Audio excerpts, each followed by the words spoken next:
Hi students, it's Arthur, and we're now in our interview module, and this is the first of several videos that will talk about interviewing overall.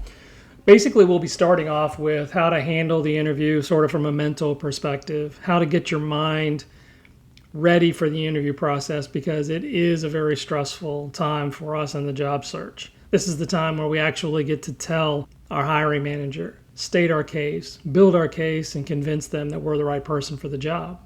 And that can be pretty tough. Subsequent videos will talk about the process of doing research on the company, understanding the types of questions that you'll potentially face, and how to answer some of those questions. We'll talk about end of interview questions and why those are important. And then we'll talk about ultimately after the preparation is done, you've got yourself in a great frame of mind, then it's about execution, actually delivering on the day of the interview. And then we'll talk about how to follow up, sending thank you notes, and following up and networking with the people in the process. First, though, let's talk about the assignment related to this. And there's two assignments related to this, and both of them are interconnected. The first one is the mock interview sign-up. So the mock interview sign-up allows you to get signed up to actually hold a video mock interview with one of our Cameron Executive Network consultants. Those consultants will sit with you during a 30-minute interview, and it will be an actual interview that will take you through. If you want, you can also give that consultant a job description that they can interview you for. So it's actually sort of like interviewing for the job, but in a very safe environment. And that's why we do this. This gives you an opportunity to practice your skills, get used to getting interviewed, answering interview questions, and getting feedback from a working professional or a retired professional. During the sign-up period, we're really looking for two things. First of all, we want to get yourself prepared for the interview by finalizing your resume and then saving it as a PDF and then uploading it into our database. That database will then be made available to your consultant. In addition to that, of course, you will pick your day and time. And if you do have some time constraints, if you've got a full-time job or something that you need to work around and those kinds of things, I will let you know that the process once it opens up is first come, first serve. So if you really do have some specific requirements, please make sure that you sign up very early in the process to try to meet those requirements. So the two things that you'll need to do, first of all, is to save your resume in its most current version. If it's not quite the final resume, that's okay, but you can also finalize your resume and send the resume, a newer version of that to your consultant as well. And we'll talk about sending an email in a moment. Once that's done, you're going to take a screenshot of the confirmation page, which is the first graphic on the top. The next thing you will do is to sign up using a tool called Sign Up Genius. Now, Sign Up Genius is a tool that we use for you to select a day and time. This is not to actually communicate with your consultant. You'll do that separately via email, and we'll send you that information once you've been matched with a consultant. And the confirmation within Sign Up Genius, it'll be for a day and time slot. That confirmation will look something like this. Those two screenshots will need to be saved and submitted into Canvas to complete the assignment. The mock interview is the key assignment, and it's one of our 3 mandatory assignments in the class. And as we've talked about before, if you fail to complete this assignment, the maximum grade you can get in this class is the letter grade of D as in dog. So once you've been assigned a consultant, you'll be given information for them, their name and email address, and you'll be expected to send an invitation with your Zoom link as soon as you receive that information, and no later than 48 hours or 2 full days ahead of your appointment. It's very important you send it as soon as possible and within the deadline that we've established. What you're going to do in that email is to thank them for their participation, confirm the day and time. You'll include the Zoom link that you create in the Zoom app, and you will upload and send as an attachment your most recent version of your resume. That's the ideal information and package that we want you to send your consultant. Once you've completed the mock interview, you'll get a completed rubric from the consultant. They'll send that to you within 24 hours. And then you'll need to upload that information to Canvas. The rubric is very straightforward. Basically, as long as you complete all of the steps without any hiccups, you'll get full credit for the assignment, regardless of how you perform in the interview. The only exception to that is if you have negative behaviors where you are disrespectful to the consultant, you behave unprofessionally, or you make sort of negative comments during the process. So those would be the only things that will really draw away from this. And the consultant has the ability to send us full feedback on your performance.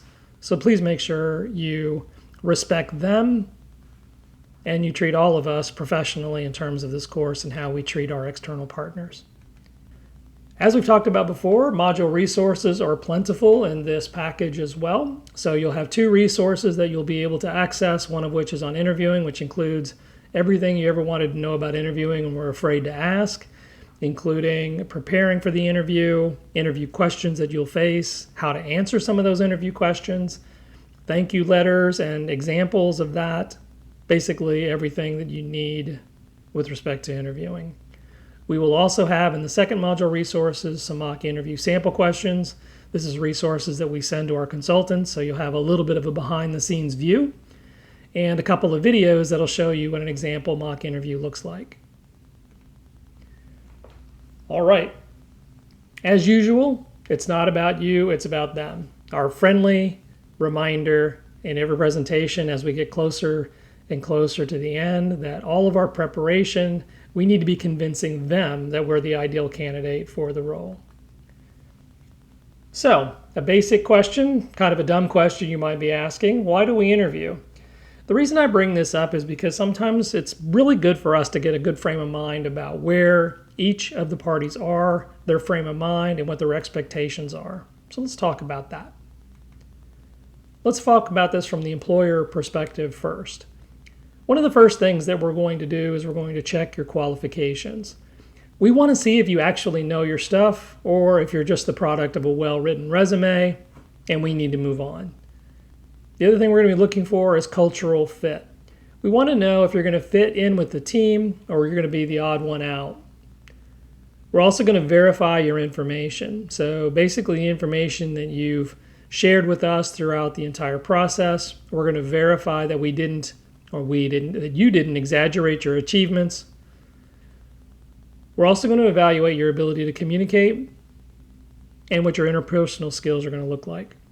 We basically want to see that you are who you say you are and that your information is accurate and that you're able to fit in with the team. Finally, we're going to use this as an opportunity because the most important thing is how you perform in the role. We're going to use this to try to predict your future performance.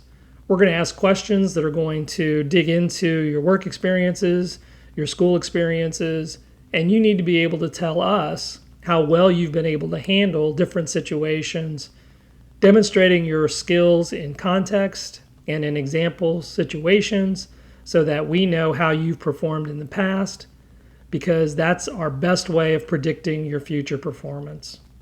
We're basically going to be able to see if you can handle the real-life job challenges that this role will throw at you. On the employee side, there are some similarities, of course. Here we're going to be basically trying to answer all of those questions that we posed in the previous slide. This is going to give you an opportunity to showcase your skills. It's time to prove you're the right person at the right time for the right role. It'll also give you an opportunity to learn about the role and company. You'll be able to get the information you actually need to understand what you're going to be doing and if the company is as good as they say. We're also going to try to assess fit. What we're going to do is we're going to see if you'd enjoy working there and if the people are your kind of people. Kind of think about this as, are you joining a rock band when you're more a jazz musician? We're also going to have the opportunity to show your personality. And basically, we're going to demonstrate that you're not just a list of qualifications, but someone they'd really like to work with every day. As I said, the interview and what we're trying to hire for these kinds of jobs are people that are going to fit into the organization and produce. But we also want to work with them. We also want to work with people who are friendly, who we get along with, who are going to be good fits in the organization. And this is a chance for you to demonstrate those personality skills and attributes that hopefully will click with your future workmates. And then finally, it's an opportunity for you to understand the company culture. So basically the same coin, different side. We need you to get a feel for the work environment and see if it aligns with your values and your work preferences. Ultimately, as you go through this, don't ever forget you're interviewing them too.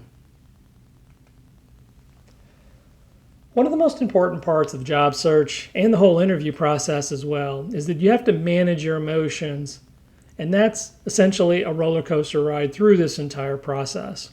In order to maintain your attitude and sanity, quite frankly, we have to make sure that you're able to take care of yourself first. And the easiest part of this is to build your confidence, do your research, and practice the interview. This will do wonders for your personal attitude and confidence. However, that may not be enough. When we go through the interview process, we start getting very hopeful. Then we get tremendously excited when that interview comes through. Then the reality of it starts to set in, right? And we start getting afraid. Am I going to be able to answer the questions? Are they going to like me? Am I going to like them, right? All these fear and trepidation and other emotions really start, right, building up and starting to slam on you. And then ultimately, the worst of the worst could be that you get a rejection. But that's one thing I really want you to think about. Rejection is not failure. It is not, you have not failed in this process. You may finish second, but finishing second is not the worst thing in the world. Yes, you might feel terrible and you have to continue your job search. However, don't ever think it's because you're not good enough, because that's not the case. So how do you build your emotional and mental resilience? Well, everyone's got to fight off their inner demons. And some of us even need to fight off people in our sphere of influence who may not have the confidence in us that we think they do. And they may want to pull us down. So we need to make sure that we manage the stress points in our job search. Times when we get rejected, times when we get no feedback, times when we feel afraid or lost. We have to be able to manage those times effectively and constructively. We need to make sure that they do not harm our mental health. They do not affect our self-worth, and they do not create emotions that are going to work negatively against us. And then we also have to fight the psychological impact of the competition. Ultimately, we're competing with ourselves. We can only perform to the best of our ability. If we're our most authentic self and we perform well, that should be viewed as a success, as a win, as a victory. It may not result in the job, but we just need to learn from what we just went through, build upon that, and maintain a positive attitude. The negativity, however, can have a real major impact on our health and well-being. And all of these things can really start to hit. And when they all hit, and they all start hitting at the same time, we can never let our emotions take control of us. So we've got to recognize when this is happening. We need to recognize when we're feeling these emotions, and we need to recognize the impact they can potentially have, which can be quite harmful to us. Not to mention, we're not going to perform to the best of our abilities when we need it the most. We need to make sure that we understand that in the job search process, negative emotions and negative feelings can have these consequences in the process. It can bring our body language down. It can impact the tone of our voice. It can impact our responses. We might panic and have a very short or very long and wordy response. We might be tired because we can't get the right amount of sleep. We may procrastinate. We may even give up. And those would be the worst things that can happen to the job search. But personally, it can impact us both mentally, and physically. It can show up in things such as unhealthy eating, substance abuse. As I mentioned before, it might impact our ability to get a good night's sleep. We might have headaches and mental lapses or difficulty concentrating. And ultimately, we could isolate ourselves and impact not only our personal health, but our relationships as well. Well, let's look at some stats now to tell us how poor preparation and not being ready mentally and physically can impact our interview. Stats can tell us many things. What we know from interview resources and research, 10% of people can get rejected for a poor handshake and or poor first impression. So making sure that we're there and we're ready to go when we need to go is going to be really important. Nearly half of people fail the interview because they don't know enough about the company. The simple preparation that you need to go through, reading the job description, doing your research on the people you're going to talk to and the company you're going to interview with, that's just the basics. But nearly 50% of the people don't do enough to demonstrate their knowledge of the organization and the role. 2/3 of people struggle to make consistent eye contact, which tells us they're either not prepared, nervous, or don't have good self-confidence. And we ultimately want to have people that got great self-confidence and know what they're doing in the role, right? So this is a very, very bad situation if you struggle to make consistent eye contact. And then about 40% of us get rejected due to poor body language displaying a lack of confidence or interest in the role. Now, yes, nervousness and those kinds of things might pull us into this phase, but we need to make sure we don't allow ourselves to slip into that trough.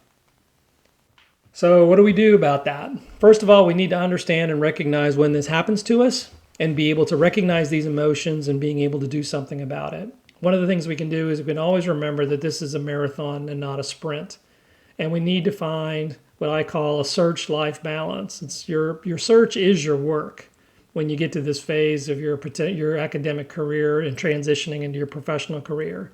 So making sure you take care of yourself and you manage that balance is going to be important. You need to start to build resilience in yourself. Embrace rejection and celebrate small victories. You need to be able to manage this process and not let yourself get too high or too low, quite frankly. And then you need to harness external support. Pull in resources when you need them. Seek network support and use the resources you have at the university. The Career Success Center has some wonderful career coaches. You can join the Cameron Executive Network, have other mentors, speak to your professors, and of course build your own personal peer network of fellow students, maybe in your same major, maybe it's your list of or your closest friends, and you can be a support network for each other. Because ultimately, success in the interview lies in your ability to prepare. Not only literally prepare in terms of doing your research and knowing about the role and company, but preparing yourself mentally. Now that you have the interview, what are you going to do about it? So ultimately, just to summarize, success is in planning, doing your pre-interview prep and research, doing the mock interviews, practicing your answers to your questions, and putting yourself in the best possible mental state and attitude to get ready for the interview. If you do those things, execution becomes far, far easier. We want you to bring the energy and enthusiasm. We want to bring your active listening skills. If you've prepared very well, you won't need to be taking a lot of notes. You'll be referring to your notes because you'll have the readies, you'll have the answers ready to go. And you can actually listen when they talk as opposed to thinking when they talk. Make sure you breathe. Make sure you take good controlled breaths because you're going to be talking a lot during this process. So make sure you get yourself in the right state for that. And then answer slow and steady. Again, this is not a sprint, it's a marathon. That's the end of the first video. I hope you've enjoyed it. We're going to move on next to the actual physical preparation in terms of company research, and we're going to start getting ready to discuss the questions for the interview process. Thanks a lot, and I look forward to seeing you in the next one.